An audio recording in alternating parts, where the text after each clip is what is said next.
தர்மத்தை பற்றி அனைவரும் விவாதிப்பர். இருந்தாலும் எவரும் அது பற்றி அறிய முற்படுவதில்லை.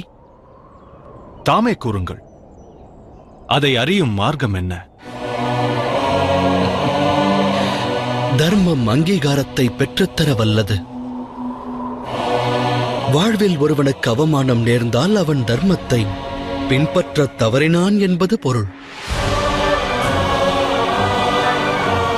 ஒருவன் பிறப்பிலிருந்தே அவமானத்தை சகித்து வந்தால் அவன் ஆற்ற வேண்டிய பணி என்ன?